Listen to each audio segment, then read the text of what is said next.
First ever factory outlet Mukunda jewellery KPHP Kothapet Khammam Somajiguda Hanamkonda. నమస్తే కళ్యాణ్ చక్రవర్తి నమస్తే గారు. జయ గారు, బాగున్నారా? బాగున్నానండి.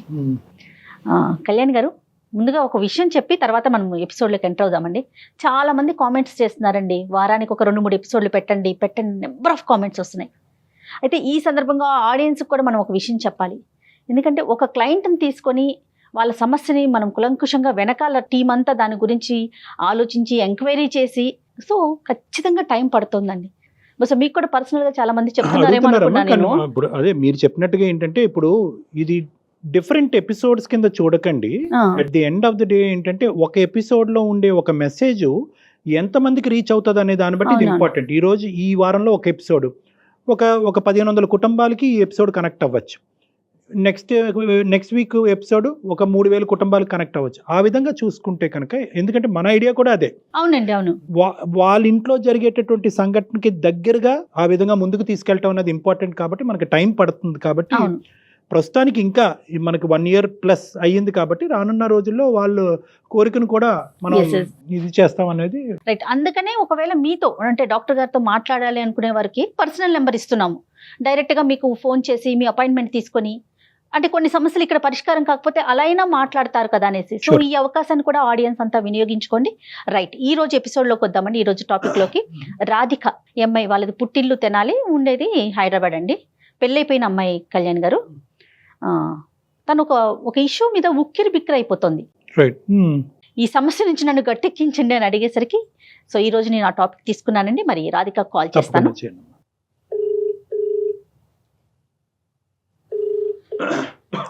హలో, ఎవరండి? రాధిక గారండి? అవునండి, నేను జయానండి, అందమైన జీవితం ప్రోగ్రామ్ నుంచి కాల్ చేస్తున్నాను. మీరు మెయిల్ చేశారు కదా? అవునండి. నమస్తే అండి. నమస్తే రాధిక గారు. నాతో పాటు డాక్టర్ కళ్యాణ్ చక్రవర్తి గారు కూడా ఉన్నారు. సో మీరు నమస్తే మెయిల్లో రాధిక. పెట్టిన విషయాన్ని ఒకసారి మాట్లాడండి. నేను బేసిక్ గా అది చెప్పడానికి కూడా కొంచెం వింతగా ఉంటుందండి. నా హస్బెండ్ తో నాకు ఒక చిన్న సమస్య, అది చిన్నదని చెప్పడానికి కూడా ఉండదు. ఎవరికైనా చెప్పినా కూడా నమ్మరు అనమాట. అంటే నా హస్బెండ్ కి నా మీద అతి ప్రేమ అన్నమాట. అది ఎందుకో ఏమిటంటే, ప్రేమ ఓకే గానీ ఈ అతి ప్రేమ వల్ల కూడా నాకు ఒక రకంగా సఫోకేటింగ్ గా ఉందన్నమాట. ఎంతకాలం అయిందమ్మా పెళ్ళి? ఎంతకాలం అయిందమ్మా? 4 years అయిందండి. ఎంతమంది పిల్లలు? పిల్లలు లేరండి ఇంకా. మీరు ప్రస్తుతం హైదరాబాద్ లో ఉన్నారమ్మా? అవునండి, హైదరాబాద్ లోనే. మీరు హోమ్ మేకరా? మీరేం చేస్తుంటారు రాధిక? నేను హౌస్ వైఫే అండి, ఇంట్లోనే ఉన్నాను. ఇక ఇంట్లో కూడా నన్ను ఏం ఎక్కువ కష్టపడనివ్వకుండా జాబ్ చేద్దాం అనుకున్నాను. నేను చదువుకున్నా అండి, డిగ్రీ అయిపోయింది. జాబ్ ఏమైనా చేద్దామన్నా కూడా వద్దులే, ఎందుకు కష్టపడ్డాం అంటూ ఉంటారు. Okay okay. అతిగా ప్రేమించే భర్త వల్ల వచ్చే సమస్యను కూడా మేము వినాలనుకుంటున్నాం అమ్మా. ఎందుకంటే ఇప్పటి వరకు మేము ఇన్ని ఎపిసోడ్స్ చేసినా కూడా మాకు ఇది ఎప్పుడు వినిపించలేదు. ఒకసారి వివరించండి అమ్మా. అంటే ఏంటి అతి ప్రేమ అంటే? ఎట్లా అంటే ప్రతి దానికి, అంటే నేను ఏం చేద్దాం అనుకున్నా సరే, ఎందుకమ్మా నువ్వు కష్టపడ్డావు. ఇప్పుడు ఫర్ ఎగ్జాంపుల్, నాకు వంట చేయడం అంటే ఇష్టం అండి. జనరల్ గా ఆడవాళ్ళకు ఉంటుంది కదా వంట చేయాలి. నాకు నచ్చింది ఏదో నేను వండుకొని తిందాం అనుకుంటాను. ఫస్ట్ లో పెళ్ళైన కొత్తలో ఒకసారి వంట చేశానండి. కొంచెం ఆయిల్ నా చేతి మీద పడిందని ఇప్పటి వరకు కూడా ఏమైనా చేద్దామంటే, ఎందుకులే నేను కట్ చేస్తాను కూరగాయలు, లేదంటే నేను చేస్తాను, నువ్వు ఎందుకు కష్టపడ్డావు అమ్మా అని చెప్పి ఏది చేయనివ్వరండి. ఇప్పుడు ఎవరైనా ఫ్రెండ్స్ ఇంటికి వచ్చారనుకోండి, వాళ్ళ ముందు నువ్వు కష్టపడ్డం ఎందుకు అని చెప్పి ప్లేట్స్ తీస్తూ ఉంటారు, లేకపోతే ఊడుస్తూ ఉంటారు. వాళ్ళందరికి ఏంటంటే నవ్వుతూ ఉంటారు నా వెనకాల, ఏంటో ఈ అమ్మాయి మొగుడిని వెనక కొంగుని కట్టేసుకొని తిప్పుకుంది అన్నట్టుగా. పేరెంట్స్ ఇంటికి వెళ్ళినా అంతే చేస్తూ ఉంటారు. అందరి ముందు నేను ఎలా ఉందంటే, నేనేదో డామినేట్ చేసేస్తున్నాను, అతన్ని డామినేట్ చేసి నా వెనక తిప్పుకుంటున్నాను అన్నట్టు ఉంటుంది. కానీ అది ఏం ఉండదు. నేను ఎన్నిసార్లు అడిగాను, అందరి ముందు అలా ఉండకండి, నాకు కూడా కొంచెం నా భర్త అని చెప్పుకోవడానికి కొంచెం గర్వంగా చెప్పుకోవాలని ఉంటుంది అని చెప్పి. కాదు, అలానే ఉంటారా? పోనీ అలా బిహేవ్ చేస్తారా మాటల వరకేనా? అలా మాట్లాడటం కాదు, చేస్తారు. ఇంట్లో కూడా ఇల్లు ఉడుస్తారు. ఎవరైనా నా ఫ్రెండ్స్ ఇంటికి వచ్చినప్పుడు కూడా ప్లేట్స్ తీస్తూ ఉంటారు. నువ్వు ఎందుకు లేక అడగటం అని చెప్పి నా ప్లేట్ తీస్తూ ఉంటారు. ఇప్పుడు నా ఫ్రెండ్స్ కి నా భర్త అని చెప్పుకోవాలని నాకు కూడా ఉంటుంది కదా. వాళ్ళు వచ్చి నా వెనక నవ్వుతూ ఉంటారు. మా ఫ్రెండ్స్ కి వాట్సాప్ గ్రూప్ ఉందండి. అందులో వాళ్ళు ఎలా అంటే కామెంట్స్ చేసుకుంటున్నారు, ఇంత అందంగా ఉంది కదా అందుకే ఇట్లా అందంగా ఉండడం అదృష్టం. నాకు అసలు ఏమిటో అర్థం కావట్లేదు ఆయన సమస్య ఏంటో. ఎందుకు పాజిటివ్ గా తీసుకోలేకపోతున్నారు? అమ్మ రాధిక, ఒక్క క్వశ్చన్ అమ్మా. అంటే before you go deep in to things, ఒక్క క్వశ్చన్ నా తరపున. ఇది మీ ఫ్రెండ్స్ అందరూ కూడా ఏంటి ఇలా అంటున్నారనే అలా అనుకోవటం వల్ల మీరు బాధపడుతున్నారా, లేదంటే లోపల లోపల మీ భర్త ఇలా ఉన్నాడని మీకు సంతోషంగా ఉందా? వాళ్ళు ఫీల్ అవుతున్నారని నువ్వు ఫీల్ అవుతున్నావా? నీకు ఇబ్బందిగానే ఉందా? నాకు చాలా ఇబ్బందిగా ఉంది సార్. ఇప్పుడు ఎలా అయిపోయిందంటే నేను ఏది చెయ్యాలన్నా ముందు అమ్మా నువ్వు ఎందుకమ్మా కష్టపడ్డా, నేను చేస్తా అంటారు. పుట్టింటికి వెళ్ళాలి, ఆడపిల్లకని ఉంటుంది కదా సార్, పుట్టింటికి వెళ్ళి తల్లిదండ్రులతో కొంచెం టైం స్పెండ్ చేయాలి అని చెప్పి, సంతోషంగా ఉండాలి, చిన్న పిల్లలా ఉండాలని చెప్పి నేను ఎన్నిసార్లు పుట్టింటికి వెళ్ళాలి ఈ 4 ఏళ్లలో, అన్నిసార్లు నా వెనకే రావడం. అక్కడికి వెళ్ళినా సరే నా వెనకాలే తిరగటం. నా ఫ్రెండ్స్ తో ఏదైనా బయటికి వెళ్ళినా, లేదంటే మా చుట్టాలు ఎవరిదైనా పెళ్లికి వెళ్ళినా సరే నా వెనకే తిరుగుతూ ఉంటారు. వాళ్ళ పేరెంట్స్ ఉన్నా కూడా ఇలాగే చేస్తారా రాధిక? ఎవరి దగ్గరికి వెళ్ళండి, ఎవరి ముందైనా సరే. ఇప్పుడు నా ఒక్కదాని ముందు ఆ ప్రేమ చూపిస్తే అట్లీస్ట్ అనుకోవచ్చు, నా ఒక్కదాని ముందు కాదు, ఎవరు ఉన్నారు ఎవరు లేరు, ఎక్కడికి వెళ్ళినా సరే ఎంతమంది చూస్తున్నారు అనేది కూడా లేకుండా. ఎందుకు స్టార్టింగ్ లో సమస్య కానీ సమస్య అని అన్నావు అన్నది మాకు ఇప్పుడు అర్థం అవుతుందమ్మా. కానీ చాలా మంది I think 95% or even 99% of ఆడవాళ్ళు మా భర్త దేనికి సాయం చేయడు, ఉద్యోగానికి వస్తాడు అని అంటూ ఉంటారు. కానీ స్టార్టింగ్ లో అన్నా కూడా నా భర్త ఇంత గొప్పగా ఉన్నాడు, ఈ విధంగా నాకు సహాయపడుతున్నాడు, అన్ని విధాలుగా నన్ను దగ్గరుండి చూసుకుంటున్నాను. స్టార్టింగ్ లో నీకు సంతోషం ఉందా? అప్పుడు ఏమన్నా నువ్వు అతన్ని ప్రోత్సహించావా? ప్రోత్సహించడం అన్న స్టార్టింగ్ లో నేను కూడా హ్యాపీగా ఫీల్ అయ్యా. ఇప్పుడు అరేంజ్డ్ మ్యారేజ్ అండి మాది. ఓకే. ఇంత మంచి భర్త దొరకడం, జనరల్ గా లవ్ మ్యారేజ్ బాగుంటుంది అలా అనుకుంటారు, కానీ ఇంత ప్రతి పనిలో నాకు సహాయం చేస్తాను, నేను కష్టపడకూడదు అని అనుకుంటున్నారని స్టార్టింగ్ లో నేను హ్యాపీగా ఫీల్ అయ్యా. కానీ రాను అది ఒక చిరాకు వచ్చేసింది. అంటే నేను నా అంతటి నేనే ఏమి చేయడానికి లేదు. ఉద్యోగానికి వెళ్తా అంటే ఎందుకు కష్టపడ్డా అంటారు, వంట చేసుకుంటా అంటే ఎందుకు కష్టపడ్డా, ఏ పని చేయనివ్వరు. స్టార్టింగ్ లో బహుశా నువ్వు కూడా ఇంత ప్రేమ, ఇంత ఆప్యాయత, ఇంత సేవా గుణం ఉండేటటువంటి తత్వాన్ని నువ్వు బహుశా ప్రోత్సహించుంటావు. ఆ ప్రోత్సాహంకరం కాస్త ఒరే ఇదేంటి మనం చేసే కొద్ది బాండ్ ఇంకా బలపడుతుందనే ఉద్దేశంతో అతను ఇంకా అలా క్యారీ అయిపోయి ఇంకా దానికి ఎడిక్ట్ అయిపోయాడు. ఇప్పుడు దాన్ని రివర్స్ తిప్పలేకపోతున్నామేమో అనిపిస్తుంది. మేబీ సార్, అంటే నాకు తెలియదు. అప్పట్లో నేను కూడా హ్యాపీగా ఉన్నాను. పెళ్ళైన సంవత్సరం వరకు ఇంత బాగా చూసుకుంటున్నాడని నేను కూడా హ్యాపీగా ఉన్నాను. రైట్. ఓకే. ఇప్పుడు ఎందుకు అనే ప్రశ్న ఎప్పుడన్నా నీ దగ్గరికి వచ్చిందమ్మా? కూర్చోబెట్టి ఎప్పుడన్నా మీ భర్తతో మాట్లాడావా? లేదంటే అలా చెప్తే కనుక నీకు అభద్రతకు లోనయ్యి ఉన్నదంతా ఏమీ చేయడేమో, ఇంకా అసలే జీరో అయిపోతాడనే ఉద్దేశంతో ఆ మెసేజ్ కమ్యూనికేట్ చేయకుండా లోపల దాక్కున్నావా? ఇంత ప్రేమ మరి ఇది నేను తట్టుకోలేక అడుగుతూ ఉన్నాను నేను మధ్యలో, ఎందుకు ఇలా, నేనంటే ఎందుకు అంత ఇష్టము, నేను ఏం చేశాను అంత స్పెషల్, లేకపోతే ఎందుకు అంటే నువ్వంటే నాకు ఇష్టం అంతే అని చెప్పి అంటున్నారు. ఆ కారణం ఏమిటో, ఎందుకు అంత అసలు, లేకపోతే నాకు ఒక్కొక్కసారి ఎలా అనిపిస్తుందంటే ఇక నేను ఏమున్నాను, నా లైఫ్ లో నేను అసలు ఎక్కడున్నాను అని అనిపించేస్తుంది. అంత ప్రేమ. ఈ 4 సంవత్సరాల ప్రయాణంలో రాధిక ఎప్పుడైనా ఈ మనిషి వల్ల నీకు అనుకోనటువంటి ఇబ్బంది ఏమన్నా ఉందా? అతి ప్రేమ వల్ల వచ్చే ఇబ్బంది పక్కన పెడదాం ఈ రోజు, అది అర్థం కానటువంటి అంశం చాలా మందికి. 99 పాయింట్స్ వీక్షకులు ఎవరైతే ఉన్నారో ఇదేంట్రా ఎక్కువ ప్రేమిస్తానంటే వద్దంటుంది ఏంటి, ఈ అమ్మాయి ఏంటి వెరైటీగా ఉందని అనుకుంటారు. కానీ మేము ఒక సైకలాజికల్ ప్లాట్ఫామ్ మీద ఉన్నాం కాబట్టి మేము అలా అనుకోవట్లేదు. కానీ ఇంత ప్రయాణంలో ఈ మనిషి ఎందుకు ఇలా చేస్తాడన్నది నీకు అర్థమైందా? బి, ఒకప్పుడు ఇలా చేసేటటువంటి మనిషి వల్ల నీకు ఇతరత్ర ఇబ్బందులు ఏమన్నా ఉన్నాయా? ఎందుకు చేస్తున్నాను అనేది ఏం లేదు. అతను అంటే నాకు ఇష్టం అనేది తప్ప ఇంకేం చెప్పడం లేదు. ఎన్నిసార్లు అడిగినా అదే ప్రశ్న, నీ అతి ప్రేమ వల్ల నేను చచ్చిపోతున్నాను, నేను ఉక్కిరి బిక్కిరి అయిపోతున్నాను, స్నేహితుల మధ్యన పరువు పోతాను అన్నా కూడా నీ పరువు పోయినా పర్లేదు, ఏమైనా పర్లేదు, నేనైతే మాత్రం ఇలాగే ఉంటానంటాడు. అంటున్నారు నేను నా భార్యనేగా ఇష్టపడుతున్నాను. కాదమ్మా, ఇవేమన్నా అంటే బహుశా అతనికి ఏమన్నా ఒక ఇన్సెక్యూరిటీ, అభద్రత ఉందా? ఇవేమన్నా అందు గురించి నీకు పదే పదే నువ్వు ఎక్కడైనా దూరం అవుతావు అనే ఉద్దేశంతో ప్రేమ అనే భాషలో బిస్కెట్లు అంటారు కదా, అలాంటిది ఏమన్నా ఇది యాక్ట్ చేస్తున్నాడు అంటారా? అలా అనిపించింది సార్. అంటే ఇప్పుడు ఎప్పుడైనా బయటకు వెళ్తున్నప్పుడు ఎవరైనా నన్ను చూస్తున్నారు అనుకోండి, ఫర్ ఎగ్జాంపుల్, వెంటనే నా వైపు చూస్తాను, నేను చూస్తున్నానా లేదా అని. నేను నన్ను అబ్జర్వ్ చేయడం, ప్రతి నిమిషం అబ్జర్వ్ చేయడం. సో నాకు అప్పుడు ఒక క్లారిటీ వచ్చింది, ఏం పొసెసివ్నెస్ కూడా ఉందేమో, దాన్ని ప్రేమ అనే ముసుగులో ఇలా చేస్తున్నారా అని చెప్పి నాకు కూడా ఒక అనుమానం ఉండింది. ఎప్పుడు నన్ను అయితే హర్ట్ చేయలేదు.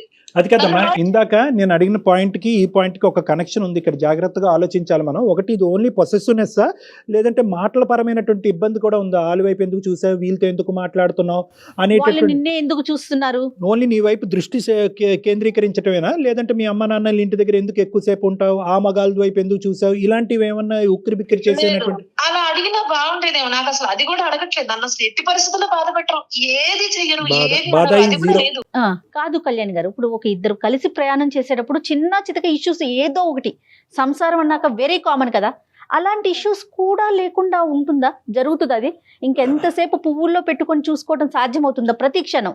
అంటే 95% కేసెస్లో సాధ్యపడదేమో కానీ ఈ 5% కేసులో వీళ్ళు భర్త ఉన్నాడేమో. ఏదేంటంటే అతను మార్నింగ్ నుంచి ఈవినింగ్ వరకు ఆఫీస్లో ఉద్యోగం చేయటం, సెకండ్ జాబ్ ఏంటంటే భార్యకి కష్టం రాకుండా పైనుంచి కింద వరకు ఏం కావాలంటే అది చేసి పెట్టడం అతని కర్తవ్యం కింద మారిపోయింది. 2 గంటలకోసారి గంటకోసారి లంచ్ టైం అయిందంటే ఫోన్ చేస్తా, తిన్నావా అమ్మ అని. సాయంత్రానికి పడుకో అమ్మ కాసేపు. ఎట్టి పరిస్థితుల్లో ఎక్కడికి వెళ్ళినా, ఏ ఊరు వెళ్ళినా, ఏదైనా పని మీద బయటికి వెళ్ళినా, ఎక్కడికి వెళ్ళినా సరే తిన్నావా, పడుకున్నావా. నువ్వు సిక్ అవుతే ఎలా ఉంటుందమ్మా పిక్చర్? నువ్వు సిక్ అయ్యావు అనుకో, అప్పుడు ఎలా ఉంటుంది పరిస్థితి? అమ్మో అసలు అయితే ఇక చెప్పక్కర్లేదు. టాబ్లెట్ వేసుకున్నావా, ఆల్మోస్ట్ లీవ్ పెడతారండి. తప్పని పరిస్థితుల్లో అయితే మాత్రం గంటకి ఫోన్, గంటకి. ఎప్పుడే ఒకసారి అయితే నేను ఫోన్ ఎత్తలేదండి, వాష్రూమ్ లో ఉండి. ఫోన్ ఎత్తకపోతే గంటలో ఇంటికి వచ్చేసరి ఏమైపోయింది, ఫోన్ ఎందుకు ఎత్తలేదు నువ్వు అని చెప్పి. మింగలేము కక్కలేము అంతే, అలాంటి అంత పరిస్థితి. కంగారు ఎందుకు? ఒక గంట. ఇంత అతి ప్రేమ అయితే ఎంత ఉక్కిరి బిక్కిరి అయిపోతావు కదండి, అసలు ఊపిరి ఆడదు కదా కళ్యాణ్ గారు. నాకు అసలు అవునమ్మా, నాకు correct. నచ్చింది ఒకటి చెయ్యాలన్నా అతను ఓకే అనాలి, లేకపోతే పుట్టింటికి వెళ్ళి కాస్త టైం స్పెండ్ చేయాలన్నా ఓకే అనాలి. ఒకప్పుడు మీ పుట్టింటికి కానీ లేదంటే మీ స్నేహితులకు కానీ మీ బంధువుల ఇంటికి కానీ చెప్పా పెట్టకుండా వెళ్ళినటువంటి సందర్భాలు ఉన్నప్పుడు ఎందుకు చెప్పకుండా వెళ్ళేవు అనేది ఒకటే వస్తుందా, లేదంటే ఆ మాట తీసుకుని హింసించుకుంటూ బాధపడుతూ ఉంటాడా? లేదు, తను కూడా వచ్చేస్తాడు. నేను ఒక్కసారే వెళ్తే, నేను పుట్టింటికి వెళ్ళాలందని తను వెళ్తే ఒక్క రోజునే వచ్చేసాడు ఆయన కూడా. నేను ఎన్ని రోజులు అక్కడ ఉంటే ఆయన కూడా ఉంటారు. ఇప్పుడు మిమ్మల్ని పువ్వుల్లో పెట్టుకొని చూసుకోవటం తప్ప ఇంకా ఆయన వైపు నుంచి ఏమన్నా ఉన్నాయండి, ఏమన్నా చెప్పుకోవాల్సినవి, డాక్టర్ గారితో చెప్పాల్సింది, అబ్బా ఈ పాయింట్ ఆయన దగ్గర నాకు ఇంకా ఇది కూడా నచ్చలేదని? ఎందుకు ఇంత ప్రేమిస్తున్నారు, ఎందుకు ఇంత అసలు ఆ ఇన్సెక్యూర్ ఫీలింగ్ లేకపోతే నిజంగానే అంత ఇష్టమా, ఎందుకు ఈ కారణం అనేది తెలియట్లేదు నాకు. కారణం తెలియట్లేదు. నెంబర్ 1 మీకు ఇబ్బంది లేదు అనుకుంటే కనుక ఒక్క ప్రశ్న అమ్మా, 4 సంవత్సరాల పాటు పిల్లలు లేకపోవటానికి కారణం ఏంటి? లేదు సార్, నాకు అసలు ఇలా ఉండడం వల్ల ఆ పిల్లల్ని కన్నా నాకు కూడా అది ఉంది. మేము ట్రై చేస్తున్నాము, బట్ ఎందుకో హెల్త్ ఇష్యూస్ వల్ల అలా అవడం లేదు. కానీ పిల్లలన్నా ఉంటే అట్లీస్ట్ నా ఫోకస్, నేను దీని మీద ఫోకస్ చేయకుండా అట్లీస్ట్ పిల్లల వైపు కొంచెం కాన్సన్ట్రేట్ చేసి అట్లాగా అంటే కొంచెం డైవర్ట్ అవుతుంది. అతనైనా నా మీద ఇంత ప్రేమ చూపించడం తగ్గించి పిల్లల మీద కొంచెం కాన్సన్ట్రేట్ చేస్తామన్నది మాకు కూడా ఉంది. బట్ ఎందుకో ఆ టైం సహకరించట్లేదు. మా హెల్త్ కన్సల్ట్ చేస్తున్నాం అంటే డాక్టర్స్ ని. ఇప్పుడు అతను వాళ్ళ అమ్మగారిని, వాళ్ళ నాన్నగారిని, వాళ్ళ చెల్లెలు, అక్కల్ని, వాళ్ళని కూడా ఇలాగే చూసుకుంటా ఉంటాడమ్మా? అమ్మ తిన్నావా, నాన్న పడుకున్నారని అడుగుతా ఉంటాడు, లేదంటే కేవలం భార్య ఒకటే? ఒకరే కొడుకు. మా అత్తయ్య గారు పెళ్ళైన సంవత్సరానికి ఆవిడ చనిపోయారు. మామగారు లేదు, ముందు నుంచి లేరు. సో నేను వాళ్ళు అదే ఎందుకు ఇలా బిహేవ్ చేస్తారని నేను వాళ్ళని అడగడానికి కూడా సోర్స్ లేదు. ఇప్పుడు ఇది సమస్య. నేను మా ఫ్రెండ్స్ గానీ మా అమ్మ వాళ్ళకి గానీ చెప్పే ప్రయత్నించే, ఇలా ఉంది ఏం చేయాలి, అట్లీస్ట్ నాకు సజెషన్ ఇస్తారు అని చెప్పి. చాలా కష్టమైందమ్మా, చాలా క్లిష్టమైనటువంటి పరిస్థితి. ఎందుకంటే ఇది అతి ప్రేమ అనేది సమాజానికి అర్థం కాదు. ఏమైంది అంత మంచి చూసుకుంటుంటే, కళ్ళలో పెట్టుకుని చూసుకుంటుంటే ఎందుకు అంత బాధ నీకు అని నన్ను అంటున్నారు. నువ్వెందుకు ఇలా ఆలోచిస్తున్నావు, అడ్జస్ట్ అవ్వు అని నన్ను అంటున్నారు. అది పడే వాళ్ళకి కదా తెలుస్తుంది. ఎవరికి చెప్పుకోవాలో అర్థం కావట్లేదు. రాధిక, ఒకసారి మీ హస్బెండ్ తో ఏమన్నా మాట్లాడిద్దామా డాక్టర్ గారితో? తప్పకుండా అండి. ఒక్క నిమిషం రాధిక, అతను కంగు తింటాడేమోనమ్మా. ఇదేంటి ఎక్కువగా ప్రేమిస్తే కనుక ఈ వేదికకి తీసుకొచ్చింది ఏంటి, ప్రేమిస్తే తప్ప, సో ఎక్కువ ప్రేమిస్తే కనుక ఇలాంటి వేదికలకు వెళ్తుందా నా భార్య అని అనుకుంటాడేమో. కొద్దిగా సర్ది చెప్పండి మీకు అతనికి అర్థమయ్యే విధంగా. అలాగే ఓకే రాధిక. శ్రీకాంత్ అండి. అతి వినయం దూర్త లక్షణం అంటాం జనరల్ గా మనం. ఇది వినయం కాదు కదా, ప్రేమ కదా కళ్యాణ్ గారు. ఏదో బలమైన కారణం ఉంటుందమ్మా, చూద్దామా. ఒకప్పుడు ఆ కారణం ఉంటే ఈ అమ్మాయికి చెప్పడానికి ఎందుకు మొహమాటం పడుతుందో తెలుసుకోవాలి. హలో బంగారం, బంగారం ఎక్కడున్నారండి? ఆఫీస్ లో ఉందమ్మా. ఒకసారి నేను అందమైన జీవితం కార్యక్రమానికి మెయిల్ చేశారనమాట. మేడమును జయ గారును సార్ మాట్లాడతారు, కళ్యాణ్ చక్రవర్తి గారు మాట్లాడతారు. ఓకే బంగారం. శ్రీకాంత్ గారు నమస్తే. నమస్తే సార్. నా పేరు డాక్టర్ కళ్యాణ్ చక్రవర్తి అండి. నేను సైకియాట్రిస్ట్, రిలేషన్షిప్ సంబంధించినటువంటి అంశాలలో కొద్దిగా అనుభవం ఉంది. మేము అందమైన జీవితం అనేటటువంటి ఒక కార్యక్రమం వేదిక నుంచి మాట్లాడుతున్నాను. నాతో పాటు జయ గారు ఉన్నారు. నమస్తే అండి శ్రీకాంత్ గారు. నమస్తే అండి. సారీ, మీ ఆఫీస్ టైమింగ్స్ కొంతవరకు తీసుకోవడం జరిగింది. ఎందుకంటే మీ భార్య గారు చాలా ఇబ్బందికరమైన పరిస్థితుల్లో మాకు మెయిల్ చేశారు. అంటే చాలా ఇబ్బందికరమా అంటారా అనేది బహుశా కొంతమంది ఒప్పుకోవచ్చు, చాలా మంది ఒప్పుకోకపోవచ్చు. At the end of the day ఆవిడకి ఇది సమస్య కాబట్టి మేము మీకు చేయాలనే ఉద్దేశంతో మేము మీకు చేస్తున్నాము. నెంబర్ 1. ఇంత ఇదిగా బహుశా ఒక భర్తకు ఫోన్ చేసినప్పుడు ఎటువంటి షాక్ లేకుండా మాట్లాడటానికి మనస్ఫూర్తిగా ఫస్ట్ కాలర్ అండి.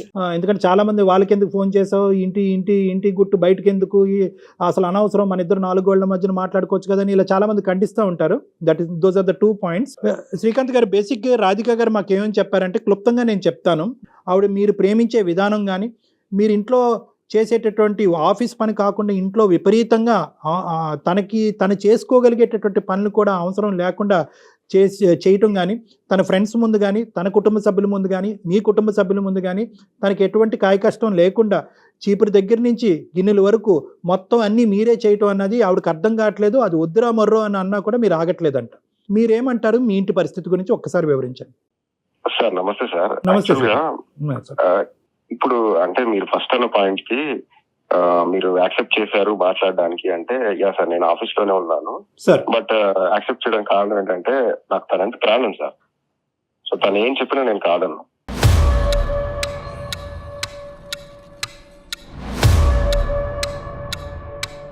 ప్రేమని ఇప్పుడు ఇంత ప్రేమించాలి అంత ప్రేమించాలని ఏముంది సార్?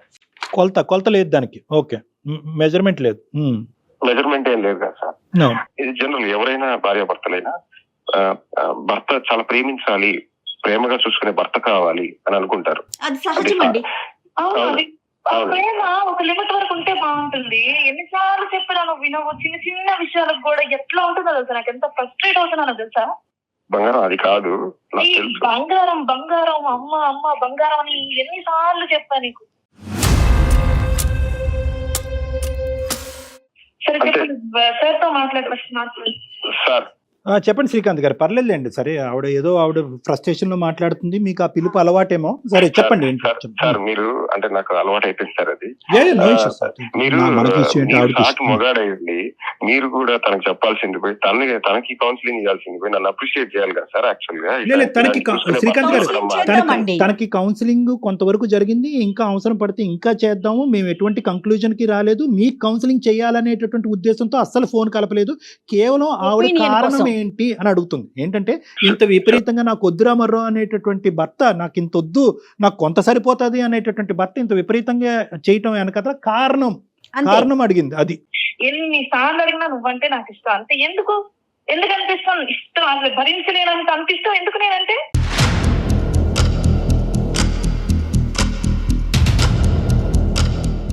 ఏమో సార్, అంటే నాకు తనంటే ప్రాణం సార్. ఇక తనకేం చెప్పినా అర్థం కావట్లేదు.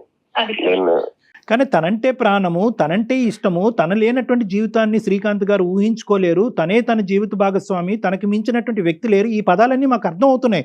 కానీ ఇదంతా ఇవ్వటం వల్ల అవతల ఉండేటటువంటి వ్యక్తి ఆనందిస్తుందా బాధపడుతుందా అనే గీత కూడా ఇంపార్టెంట్ కదండి. ఆవిడ ఆనందిస్తుందా బాధపడుతుందా? నువ్వు చెప్పినా అడిగినా ఇదే సమాధానం. ఇప్పుడు మీ ఫ్రెండ్స్ ఉంటారు, వాళ్ళ మీద కూడా ఒక రెస్పెక్ట్, ఒక ఇష్టం ఉంటుంది కదా. అలాగే నాకు మా అమ్మ అంటే ఇష్టం, నాకు మా అమ్మతో టైం స్పెండ్ చేయాలని ఉంటుంది. మా నాన్న అంటే ఇష్టం, ఆయనతో కాసేపు మాట్లాడాలని ఉంటుంది. నా ఫ్రెండ్స్ తో మాట్లాడాలని ఉంటుంది. అవును, మీ అమ్మ వాళ్ళ ఇంటికి అటు ఇటు వెళ్ళాలంటే నేను తీసుకెళ్తున్నా కదా దగ్గర ఉండి. తీసుకెళ్తున్నావు, నువ్వు కూడా వస్తున్నావు, నువ్వు నా వెనకాలే తిరుగుతున్నావు. వాళ్ళు కూడా ఇక లిమిట్స్ లో ఉంటున్నారు అనమాట. ఇప్పుడు నేను మా అమ్మతో ఉన్నప్పుడు చిన్న పిల్లలు చక్కగా ఆడుకుంటాను. ఇప్పుడు ఆ ఫ్రీడమ్ ఏది? ఎప్పుడైనా నువ్వు నా వెనకాల అసలు నాకు ఎంత చిరాకు వస్తుందంటే నీకు అసలు చెప్పినా అర్థం కావట్లేదు. వాళ్ళు కూడా హ్యాపీగా ఫీల్ అవుతున్నారు. వాళ్ళు హ్యాపీగా ఫీల్ అవుతున్నారంట. రాధిక గారు, ఎందుకో అట్లా ఫీల్ అవుతున్నావు, చక్కగా చూసుకుంటుంటే దోసకాయ వస్తున్నారు బయట, ఇంత చక్కగా చూసుకున్నారు. వాళ్ళు ఆయనే సపోర్ట్ చేస్తున్నారు. నా బాధ ఎవరికి అర్థం కావట్లేదు. ఒక సిచ్యువేషన్ ఎవరికి అర్థం కాకుండా ఎలా అయిపోతుందంటే, నా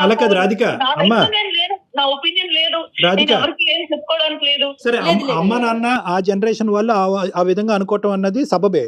కానీ నీ ఫ్రెండ్స్, నీ స్నేహితులు, నీ కామన్ గ్రూప్ లో ఏమనుకుంటున్నారు అది కూడా చెప్పు అతనికి. అసలు వాళ్ళు జోకులు వేసుకుంటున్నారు. నేను చెప్పాను, నేను చెప్తే కూడా వాళ్ళ మాటలు పట్టించుకోకు, ఏదో జోక్ గా అంటున్నారులే, నీకు నేనేమన్నంటే ఫీల్ అవ్వాలి, ఊళ్ళో వాళ్ళ మాటలన్నీ ఎందుకు చెప్పాను సార్. ఆల్రెడీ ఇలా అంటున్నారు, చేస్తున్నారు, వద్దు అలా చెప్పాను సార్ ఆల్రెడీ. సార్ నేను నా భార్యకి నేను వర్క్ లో హెల్ప్ చేస్తున్నానండి, దానిలో తప్పే ఉంది. ఎవరో ఏదో అనుకుంటారని మనం ఎందుకు ఇచ్చేయటం. నాకు బాగాలేనప్పుడు, నేను హెల్ప్ అడిగినప్పుడు, నేను ఒక్కదాన్ని ఉన్నప్పుడు లేదా ఎక్కువ పని ఉన్నప్పుడు హెల్ప్ వాళ్ళు వచ్చినప్పుడు, వీళ్ళు వచ్చినప్పుడు ప్రతి చిన్న దానికి ఎందుకు సార్? ప్రతి చిన్న విషయానికి ఆయన హెల్ప్ ఎందుకు? ఇప్పుడు నేను కూడా కొన్ని పనులు చేయగలను, నాకు చేతనే నన్ను చేయనివ్వండి. బొమ్మను కాదు కదా నేను. ఎల్కేజీ యూకేజీ పిల్లోడైనా చెప్తాడు లవ్ అనేటటువంటి దానికి మెజర్మెంట్ లేదు, ఎంత అవతల వ్యక్తి ఎంత తీసుకోగలరు అనేటటువంటి కాన్సెప్ట్ కూడా అంతే ఇంపార్టెంట్. అదే మెజరింగ్ స్టిక్. ఇప్పుడు ఈ రోజు మెజరింగ్ స్టిక్ ఏముంది, ఏమైనా తూకం వేస్తామా, కేజీ లెక్క పెడతామా, లేదంటే టేబుల్తో కొలతేస్తామా? కాదు. ఎప్పుడైతే మీ భార్య ఇది చాలు, ఇంతకు మించి వద్దు, ఇది బహిరంగం అవుతే కనుక పరువు పోతుంది, నా స్వేచ్ఛకి భగ్నం కలుగుతుంది, నేను ఫ్రీగా ఉండలేకపోతున్నాను అన్నప్పుడు అక్కడ అయిపోవాలి మీరు. సార్ నేను ఒకటి చెప్పినా సార్, మీరు చెప్పిన దానికి నేను ఒకటి చెప్పాలంటే, నేను ఇది ఏది కావాలని, నేను ఏదో కావాలని ప్రేమ చూపించాను. డ్రామా చేయట్లేదు, అది మాకు అది అర్థమవుతుంది. డ్రామా చేయట్లేదని మాకు అర్థమైంది. చెప్పండి. ప్రతి వ్యక్తికి ఒక పర్సనల్ స్పేస్ కావాలని కోరుకుంటామండి. నా ఇండివిజువాలిటీ, నా థాట్స్, నా ఇష్టాలు, చిన్న చిన్న వంట చేసుకోవడం అప్పుడప్పుడు, ఇవి నా ఇష్టాలు, అవి కూడా చేయనివ్వట్లేదు నువ్వు. తీసుకొస్తా కదా, నేనే చేస్తా కదా, నీ ఇష్టాలని నేనే చేస్తున్నా కదా. బాబోయ్, ఇంత అతి ప్రేమ నాకు వద్దు, నీకు నమస్కారం. ఎందుకు అంత నాకు అసలు అర్థం కావట్లా, నువ్వు నాకు పిచ్చెక్కిపోతుంది. అసలు నేనేం చేయాలి చెప్పు నా జీవితంతో? నేనేం చేయాలి అసలు? నువ్వు లేకుండా నా జీవితంతో నేను చేసే పని చేయాలి చెప్పు. బహుశా భార్యకి ఇంకో విధమైనటువంటి ఆలోచనలు వచ్చి నాకు దూరం అవుతుందనే అభద్రత ఏమన్నా మీకుందా మానసికంగా? You feel insecure about your wife? లేదు సార్, అలాంటిదేం లేదు. పొసిటివ్నెస్ అనేది సార్, మీరు సాటి మగవాడికి అడుగుతున్నా, ఏ మగవాడికైనా పొసిటివ్నెస్ అనేది ఎంతో ఉంది సార్. ఫ్రస్ట్రేషన్ వల్ల ఎవరికి చెప్పుకోలేక చెక్ చేశానా, అలాగని నీ ఫోన్ చెక్ చేయడం, వెళ్తున్నావు స్పై చేయడం కానీ, మరి ఇంకేంటి పొసిటివ్నెస్ అంటే? నా ప్రేమకి పొసిటివ్నెస్ అనేది కారణం కాదు సార్. ఒక్క నిమిషం. పొసెసివ్నెస్, ప్రేమ, అనుమానం, ఈ మూడిట్ల మధ్యన ఉండే గీత చాలా సన్నంగా ఉంటుంది. నువ్వు ఎక్కడికి వెళ్తున్నావో చూస్తున్నాను, నువ్వు ఏం చేస్తున్నావో చూస్తున్నాను, నువ్వు ఎవరితో మాట్లాడుతున్నావో వింటున్నాను అనేటటువంటిది. ఇది ఏంటంటే ఇలా అని ఒకప్పుడు ఆ అమ్మాయి అందనుకోండి, ఎవరు మన రాధిక అందనుకోండి, లేదు ఇది అనుమానం కాదు ప్రేమ అతను డిఫైన్ చేశాడు అనుకోండి. But at the end of the day Radhika యొక్క స్వేచ్ఛ హరించబడుతుంది. రాధిక ఎవరితో మాట్లాడాలో, ఏం చేయాలో, ఎటువైపు చూడాలో, అంటే వీళ్ళ కేసుకి సందర్భం కాదు. నేను చెప్తున్నాను ఏంటంటే, అవతల వ్యక్తి యొక్క రిసీవింగ్ ఎండ్లో ఉండి యువతల యొక్క వ్యక్తి యొక్క భావాన్ని వాళ్ళకి అర్థం అవుతే నువ్వు ఎంతన్నా ప్రేమించుకో, నో ప్రాబ్లం. కానీ ఎప్పుడైతే కనుక ఈ ప్రేమ అతి పొసెసివ్నెస్ కాస్త అనుమానం కింద మారుతుందో, అక్కడ అవతల వ్యక్తి ఖచ్చితంగా వాళ్ళ ఇమోషన్ ఎక్స్ప్రెస్ చేస్తారు. యువతలు నిలబడినటువంటి వ్యక్తి దాన్ని అర్థం చేసుకోవాలి. అక్కడ గీత గీసుకోవాలి. సో గీత అనేది ఇంపార్టెంట్. నేను ప్రేమిస్తున్నాను తప్పేంటి, నేను పని చేస్తున్నాను తప్పేంటి అని అంటున్నాడు. నా భార్య తప్పేంటి ఇలా అడుగుతున్నారు. అయితే ఇక్కడ ఇవన్నీ పాయింట్స్ కరెక్ట్, ఇవన్నీ అర్థమవుతుంది. కానీ ఈరోజు మీ భార్య నాకు ఇంతొద్దు, ఇందులో పావు వంతు సరిపోతుంది, లేదంటే అరవంతు సరిపోతుంది, లేదంటే వంతుల లెక్కన మెజర్ చేయటం కష్టమైనప్పుడు, నాకు ఇది చాలు అన్నప్పుడు నువ్వు ఆపేసే బాబోయ్ అని దండం పెట్టినప్పుడు మీరు ఆగిపోవటం మంచిది. ఎందుకు ఎవరి గురించి అన్నెసెసరీ ఎనర్జీ? అంటే తన గురించి తను తెలుసుకోవాలనుకుంటుంది, తన పనులను తను చేసుకుని ఆనందంగా ఉండాలనుకుంటుంది, వాళ్ళ అమ్మా నాన్న ఇంటికి వెళ్ళి ఒక చిన్న పిల్లలాగా ఇంట్లో తిరగాలి అని అనుకుంటుంది. వీటన్నిటికీ మీరు ఒక గిరిగీసి ఒక బందికానంలో పెడితే కనుక మీరు ప్రేమిస్తున్నారని ఆనందించాలో, నలుగురు ఆ ప్రేమ గొప్పది అని ఆనందించాలో ఆ అమ్మాయికి అర్థం కావట్లేదు. నీ ప్రేమకో దన్నవరా బాబు అని చెప్పి మీ దగ్గర నుంచి దూరంగా ఉండాలో అమ్మాయికి అర్థం కావట్లేదు. సో ఇటువంటి ఉక్కిరి బిక్కిరి పరిస్థితి వచ్చినప్పుడు నా బాధ అర్థిస్తున్నాక అసలు ఎవరికి చెప్పుకోవాలో తెలియక లోన్లీ కలిసి చచ్చిపోవాలనిపిస్తుంది. అదేంటమ్మా, చిన్న చిన్న విషయాలు అతి ప్రేమ వల్ల చనిపోయినటువంటి భార్య వినటానికి బాలేదమ్మా, అదొద్దులే.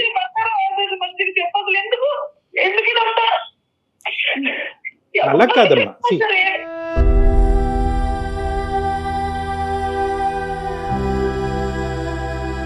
శ్రీకాంత్ గారు, probably you should try and reason out causes. ఎందుకు ఇలా చేస్తున్నారు అనేది ఆ అమ్మాయి కారణం అడుగుతుంది. ఓకే, మీరు చెప్పింది నా భార్య నేను ప్రేమించాలి తప్పులేదని, కానీ ఆ అభిప్రాయం చెప్తే కనుక ఆ అమ్మాయి అండర్స్టాండింగ్ మోడ్ లోకి వస్తుందేమో, ట్రై చేద్దాం. సార్ మేడం, నాకేంటంటే మా నాన్న మా అమ్మని సరిగ్గా చూసుకునేవాడు కాదు.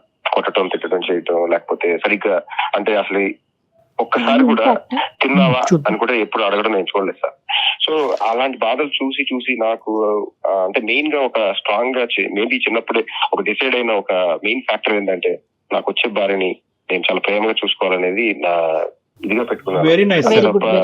సార్ ఇప్పుడు మీరు అంటుంటే అనిపించింది, కానీ ఇదే కారణం అని ఇప్పటికీ నాకు కూడా తెలుసు. అది మీరు చాలా రోజులు చూసారు, చాలా సంవత్సరాల పాటు అమ్మ అలా బాధపడటం మీరు మీ కళ్ళారా చూసారు. నాకు అంటే మా అమ్మ నాన్న లేరు సార్. తనే ప్రపంచం సార్. అందుకే తనతోనే నేను ఇక ఆయన ఇప్పుడు నేను ఇన్ని రోజుల నుంచి అడుగుతా ఉన్నా కూడా ఆయనకి సర్వస్వం మీరే రాధిక. ఒకసారి కొంచెం మీరు ఆ పీక్ పాయింట్ నుంచి కొంచెం వెనక్కి రండి, ఒకసారి ఆలోచించండి. వెయిట్ ఇక్కడ ఒకటి అవును మేడం, ఇప్పుడు ఇక్కడ రాధిక ఇక్కడ ఏంటంటే నువ్వు తీసుకునే విధానం బట్టి ఉంటుందమ్మా. ఈ రోజు లిమిట్ చేయమంటే కనుక రేపటి నుంచి అతను టోటల్ గా దీనికి పెద్ద తాళం కప్పేసేస్తాడు. అతనిలో ఎంత ప్రేమ ఉన్నా ఎంత బాగున్నా కూడా అది నీకు పంచడానికే భయపడుతూ పంచేటటువంటి పరిస్థితిలో వస్తుంది. నాకు అలా ఉండాలని ఏం లేదు సార్, నాకు ప్రేమించాలి, నాకు కూడా తనంటే ఇష్టమే. కాకపోతే ఇంత అతి ప్రేమ వల్ల ఒక రకమైన చిరాకు, అందరి ముందు అట్లా చేస్తున్నప్పుడు ఒక రకమైన అలా ఉంటుంది. Radhika, let me speak 1 minute అమ్మా. You have expressed your emotion efficiently, నాకు అర్థమైంది. ఇక్కడ let us not get in to the trap of ఈ కల్చరల్ కాంటెక్స్ట్ లో మా ఆయన చీపురు పట్టుకోడు, మీ ఆయన చీపురు పట్టుకుంటాడని ఈ పనికిరాని వాట్సాప్ గ్రూపుల్లో జరిగేటటువంటి డిస్కషన్ లోకి నువ్వు దయచేసి టెంప్ట్ అవ్వద్దమ్మా. ఇది చాలా కామన్ ఈ రోజుల్లో. ప్రతి దానికి ఒక గ్రూపు, వాళ్ళు నలుగురు అయితే ఒక గ్రూపు, వీళ్ళు నలుగురు అయితే ఒక గ్రూపు, పిల్లలకు ఒక గ్రూపు, పిల్లలకు ఒక గ్రూపు, మొగుళ్ళకు ఒక గ్రూపు, పనులకు ఒక గ్రూపు. ఈ గ్రూపుల వల్లే సగం దరిద్రం వస్తుంది. ఇప్పుడు వాస్తవానికి నిజంగా వీళ్ళందరూ కూడా విషబీజం అనేది నీ మనసులో నాటకపోతే ఈరోజు మా దగ్గరికి ఎందుకు వస్తావమ్మా? ఈరోజు ఒకప్పుడు ఒక 20 మంది ఉన్నారనుకో నీ గ్రూప్లో, అందులో ఒక్కళ్ళకైనా ఒక బుర్ర పనిచేసి అరే మనం ఈ మాట అంటం వల్ల అక్కడ భార్యాభర్తల మధ్య దూరం పెరుగుతుంది కాదమ్మా, ఇది కూడా లాభదాయకమే, మా ఆయన చేయనటువంటి గొప్పతనం అంతా మీ ఆయనలో చూస్తున్నావు, ఇలాంటి మొగుడుంటో నీకు అదృష్టం అని చెప్పి ఒక్కరికైనా బుర్ర పనిచేసి నీతో ఒక చెప్పుంటే కనుక ఈరోజు మేమెందుకు, మా కౌన్సిలింగ్ ఎందుకు? సో నేను నీకు చెప్పేది ఏంటంటే దీన్ని వన్ సైడెడ్గా పట్టుకెళ్ళిపోద్దు. అతి ప్రేమ, విపరీతమైన ప్రేమ, అవమానకరమైనటువంటి ప్రేమ, హింసించే ప్రేమ, స్వేచ్ఛ లేనటువంటి ప్రేమ, ఇలాంటి రకరకాల విధాలుగా పాపం అతను స్వచ్ఛంగా ఇచ్చేటటువంటి ప్రేమకి రకరకాల నామకరణాలు చేసేసి అతనే అవమానపడేటటువంటి విధంగా నువ్వు తయారు చేస్తున్నావు. సో ఇక్కడ నేను నీకు చెప్పేది ఏంటంటే you have to look at it this in a very balance attitude. ఇందాక నేను అతని ఫోన్ కాల్ కలపముందే నేను ఒక పాయింట్ నీకు చెప్పా. అమ్మా నేను మాట్లాడిన తర్వాత అతను రేపొద్దున ప్రేమించాలా వద్దా, మాట్లాడాలా వద్దా, చీపురు పొల్లు ఇక్కడ తీసేళ్ళి అక్కడ పెట్టాలా వద్దా అనే కన్ఫ్యూజన్లోకి అతనికి వెళ్ళిపోతే అప్పుడు మళ్ళీ ఒక 6 నెలల తర్వాత మాకు ఫోన్ చేసి సార్ మీరు ఫోన్ చేసిన తర్వాత మా ఆయన మమ్మల్ని ప్రేమించడమే మానేశాడు, ఎండగట్టేశాడు, మాట్లాడట్లేదని అంటే కనుక అప్పుడు మాత్రం మేమేమీ చేయలేం. సో అందుగురించి నేను చెప్పేది ఏంటంటే ఇక్కడ చాలా ఇంపార్టెంట్ పాయింట్, ఇది చాలా డెలికేట్గా తీసుకెళ్ళాలి. చాలామందికి లేనటువంటి అదృష్టం ఈరోజు రాధికకు వచ్చింది అనే పాజిటివ్ థింకింగ్లోకి నువ్వు వెళ్ళటం కూడా చాలా ఇంపార్టెంట్. ఇది నేను నీకు చెప్పేటటువంటి అంశం. దయచేసి వాళ్ళ కాపురంలో ఇలా ఉంది, వీళ్ళ కాపురంలో ఇలా ఉంది, మగాళ్ళు అంటే ఇంతే చేయాలి, ఈ వద్దమ్మా. ఇవన్నీ we don't have to talk about it. At the end of the day మీ ఆయనకి నువ్వంటే ప్రేమ, మీ ఆయన నిన్ను చాలా బాగా చూసుకుంటాడు, నీకు కావాల్సినటువంటి అన్నీ ఇస్తూ ఉంటాడు. ఆఖరికి ఈ భయం ఏ స్థాయి వరకు వెళ్ళిపోయిందంటే కనుక ఒక ఆడపిల్ల తల్లి కావాలి అనేటటువంటి పెద్ద కోరికను కూడా నువ్వు ఈరోజు పోస్ట్పోన్ చేసేసుకుంటున్నావు. సో ఫస్ట్ ఆఫ్ ఆల్ ఏంటంటే ఈ గ్రూప్స్ కానీ ఏదన్నా కానీ నీ కుటుంబం నీ కాపురం గురించి ఎవరన్నా నెగిటివ్గా కామెంట్ చేస్తే ఫస్ట్ వాళ్ళని లిమిట్ చేయండి. నా భర్త అంటే నాకు పంచప్రాణాలు, ఇలాంటి భర్త నాకు దొరకటం నా అదృష్టం అని చెప్పి నువ్వు ఒక్క మెసేజ్ ఆ గ్రూప్లో పెడితే కనుక అందరూ నోర్లు షట్ అయిపోతాయి. అలా కాకుండా అవునా భర్త ఇలా ఉండకూడదా, మొగుడు ఇలా ఉండకూడదా, ఓహో మీ మొగుడులాగే నా మొగుడు ఉండాలా అనే కాన్సెప్ట్లోకి నీకు వెళ్ళావా వాళ్ళు నీ కాలు పట్టుకుని లాగేస్తారు. సో ఫస్ట్ నువ్వు ఈ కాన్సెప్ట్ అర్థం చేసుకుంటే నెక్స్ట్ శ్రీకాంత్ గారితో మాట్లాడదాం. శ్రీకాంత్ గారు ఇక్కడ శ్రీకాంత్ గారు ఒక 2 minutes సార్, ఒక పేషెంట్ గా వినండి. బేసికలీ ఏంటంటే హ్యాట్స్ ఆఫ్ అండి. అంటే నిజంగా మా తల్లికి రానటువంటి ప్రేమ ఈరోజు నా భార్యకి ఇస్తున్నాను అనేటటువంటి అద్భుతమైనటువంటి ఆలోచన శైలి మీకు ఉండటం అనేటటువంటిది బహుశా రాధిక గారు చేసుకున్న అదృష్టం. ఆ అమ్మాయికి అది కనిపించట్లేదు, అది వేరే విషయం. ఆ అమ్మాయికి వినిపించే విధంగా నేను చెప్పాను, ఇప్పటికి ఆ అమ్మాయికి రియలైజ్ అవుతుందని నేను అంటే ఒక తల్లి స్థానంలో భార్యని చూసేటటువంటి మగవాళ్ళు ఈ రోజు సమాజంలో చాలా అరుదు, చాలా తక్కువ మంది. భార్య తల్లికి ఇంపార్టెన్స్ ఇస్తారు, లేదంటే భార్యకి ఇనిపిస్తారు. 2 స్థానాలు ఒకలాగా చూడరు, చాలా రేర్గా. సో మీరు అలా చూస్తున్నారు అంటే కనుక ఆ అమ్మాయి అదృష్టవంతురాలు, మీ యొక్క ప్రేమకు మేము హ్యాట్స్ ఆఫ్ చెప్తున్నాం. కానీ ఈరోజు అక్కడ ఏదో మా తండ్రి గారి ద్వారా మా తల్లికి దొరకలేదు కాబట్టి అక్కడ ప్రేమ ఇక్కడ ప్రేమ అన్ని ప్రేమలు కలిపి ఈ అమ్మాయికి తినిపిద్దామంటే ఈ అమ్మాయి అంత తినేటటువంటి ఓపిక లేదు ఈ అమ్మాయికి. ఆ అమ్మాయి ఎప్పుడైతే కనుక నా స్వేచ్ఛ హరించబడుతుంది, నా ఫ్రీడమ్ పోతుంది, నేను నాలా ఉండలేకపోతున్నాను అని అంటుంటే కనుక మిమ్మల్ని మీరు కొద్దిగా సెల్ఫ్ లిమిట్ చేసుకోవాల్సినటువంటి అవసరం ఉంది అన్నది థెరపిస్ట్గా నాకు బలంగా అనిపిస్తుంది. మీరు ఎంతన్నా ప్రేమించండి, కానీ మీరు ప్రేమించేటటువంటి అంశాన్ని ప్రత్యేకంగా పనుల రూపానో ఆ అమ్మాయిని ఏ పని చేయకుండా ఉంటామో, ఆ అమ్మాయి ఎక్కడికి వెళ్ళినా 1 గంట సేపు ఫ్రీగా ఉండలేనటువంటి పరిస్థితి, ఆ అమ్మాయికి ఏదైనా ఒంట్లో బాగాలేకపోతే మీరు అన్నీ మానుకుని ఆ అమ్మాయి పక్కనే కూర్చోవటం, ఆ అమ్మాయి వాళ్ళ అమ్మ నాన్న ఇంటికి వెళ్తే మీరు అక్కడ పరిగెట్టుకుని వెళ్తే కనుక ఆ అమ్మాయికి ఎలా ఉంటుందంటే మీరు తన నీడైపోతారు కంటిన్యూస్గా. దానివల్ల ఏమవుతుందంటే కనుక ఆ అమ్మాయి సెల్ఫ్ డెఫినేషన్ అన్నది ఆ అమ్మాయి మర్చిపోతుంది. రేపు పొద్దున నేను దురదృష్టం కొద్ది ఏదన్నా మీరేదన్నా చేయలేనటువంటి పరిస్థితి వచ్చి ఆ అమ్మాయి ఇంటిల్లపాది అన్నీ చూసుకునేటటువంటి ఒక దురదృష్టకరమైనటువంటి పరిస్థితి ఏదన్నా వస్తే కనుక ఆ అమ్మాయి ఇన్కెపాసిటేట్ అయిపోతుంది. తన ఆలోచన వాడలేదు, తన చేతలు వాడలేదు, తన మాట వాడలేదు, తన బ్రెయిన్ వాడలేదు. సో కాబట్టి నా ఉద్దేశం ఏంటంటే మీరు చేసేదంతా చెయ్యండి, ఇచ్చేదంతా ఇవ్వండి, కానీ ఎప్పుడు ఇది అక్కర్లేదు ఇంకా చాలు అన్నప్పుడు ఒక్కసారి ఆలోచించి నీకు అక్కర్లేదన్నా నేను ఇస్తాను అనే మొండి కాన్సెప్ట్తో కాకుండా ఇక్కడితో సరిపోతుందేమో, బహుశా చాలేమో, మిగతా తను చేసుకోగలదేమో, తను ఇండివిజువల్గా ఒక చెట్టు ఎదిగే విధంగా తను ఎదిగేటటువంటి ప్రయత్నం కూడా నేను చేస్తాను, ఆ విధంగా తను ఎదగటం అనేది కూడా ప్రేమ అన్నట్టుగా మీరు అనుకుంటే ఆ అమ్మాయి హ్యాపీ, మీరు హ్యాపీ. తను ఇండివిజువల్గా ఎదిగేటటువంటి ప్రయత్నం తను చేయటం కూడా ప్రేమే. ఈ కాన్సెప్ట్ ఒకటిసారి గుర్తుపెట్టుకోండి. ఓకే, అప్పుడు మీ ఇద్దరి మధ్యన ఈ డిఫరెన్సెస్ మా లాంటి వాళ్ళకి వచ్చి కౌన్సిలింగ్ తీసుకునేటటువంటి అవసరం పడదు. చాలా రోజులు, చాలా ఎన్నో సంవత్సరాలుగా ఎంతో కాలం మీరు హ్యాపీగా ఉండొచ్చు, చక్కటి పిల్లల్ని కనొచ్చు, సంతోషంగా ఉండొచ్చు. మీ థాట్స్ ఇటువంటి అంశాల మించి గ్రోత్ అండ్ అభివృద్ధి మీద ఫోకస్ చేయొచ్చు అన్నది నా అభిప్రాయం. ఒకసారి ఆలోచించుకోండి శ్రీకాంత్. ఓకే సార్, అంటే నాకు 2-3 సార్లు ఈ పరంగా మేము అంటే నేను అసలు గొడవ పెట్టుకోవడానికి ఇష్టపడను సార్. తను మాట్లాడినా కూడా తను అంటే చెప్పింది సార్, అంటే నేను ఈ రకంగా నేను ఆలోచించలేదు సార్, ఇంత సివియర్ గా ఉంటుందని నేను ఆలోచించలేదు. సో ఇద్దరు అర్థం చేసుకుని ఒక్కసారి మా కాన్సెప్ట్ బేసిస్ మీద ఒకసారి ఇంటికి వెళ్ళి ఇద్దరు మాట్లాడుకోండి. దానికి మించి ఏమైనా డౌట్స్ ఉంటే నాకు కాల్ చేయండి. రైట్ అండి. Right. Thank you madam. Thank you మా. Thank you. నమస్తే. Thank you Srikanth. Thank you Radha. Right అండి. ఇంకో కేసుతో కలుద్దాం. నమస్తే.